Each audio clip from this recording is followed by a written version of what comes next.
Astagfirullah, perempuan miskin ahli ibadah masuk neraka karena air wudhu. Kisah menyedihkan ini dialami perempuan miskin tapi rajin ibadah. Kadang kita sebagai manusia sering fokus melihat hal-hal yang besar, padahal sesuatu yang sudah jelas tampak dan jelas hukumnya, pasti hukumannya juga jelas. Akan tetapi bagaimana dengan hal-hal kecil yang justru kita harus perhatikan?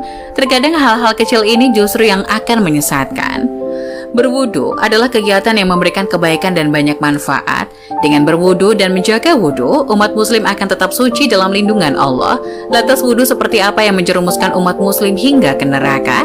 Berikut ini adalah cerita tentang dua orang dengan kondisi yang kontras, seorang laki-laki kaya raya dan perempuan papa. Dalam keseharian pun keduanya tampak begitu berbeda. Sang lelaki hidupnya padat oleh kesibukan duniawi, sementara wanita yang miskin itu justru menghabiskan waktunya untuk selalu beribadah. Kesungguhan dan kerja keras lelaki tersebut membawanya pada kemapanan ekonomi yang diidamkan. Kekayaannya tak ia nikmati sendiri. Keluarga yang menjadi tanggung jawabnya merasakan dampak ketercukupan karena jerih payahnya. Lelaki ini memang sedang bekerja untuk kebutuhan rumah tangga dan pendidikan anak-anaknya perempuan seksi. Nasib lain dialami si perempuan miskin. Para tetangganya tak menemukan harta apapun di rumahnya, kecuali sebuah bejana dengan persediaan air wudhu di dalamnya. Iya, bagi wanita taat ini, air wudhu menjadi kekayaan yang membanggakan, meski hidup masih pas-pasan. Bukankah kesucian menjadikan ibadah kita lebih diterima dan hikmat, dan karenanya menjanjikan balasan yang jauh lebih agung dari sekedar kekayaan duniawi yang fana ini? Syekh Abdul Wahab Asy'arani dalam kitab Al-Minah Husaniyah mengisahkan suatu ketika ada seorang yang mengambil wudhu dari bejana milik perempuan itu. Melihat hal demikian, si perempuan berbisik dalam hati, kalau air itu habis, lalu bagaimana aku akan berwudhu untuk menunaikan sembahyang sunnah nanti malam? Apa yang tampak secara lahir tak selalu menunjukkan keadaan sebenarnya. Diceritakan setelah meninggal dunia, keadaan keduanya jauh berbeda.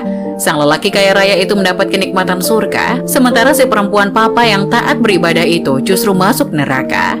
Kenapa bisa begitu? Lelaki hartawan tersebut menerima kemuliaan lantaran sikap zuhudnya dari gemerlap dunia. Kekayaannya yang banyak tak lantas membuatnya larut dalam kemewahan cinta dunia serta kebahilan. Apa yang dimilikinya semata untuk kebutuhan hidup, menunjang keadaan untuk mencari ridha Allah. Pandangan hidup semacam ini tak dimiliki si perempuan. Hidupnya yang serba kekurangan justru menjerumuskan hatinya pada cinta kebendaan.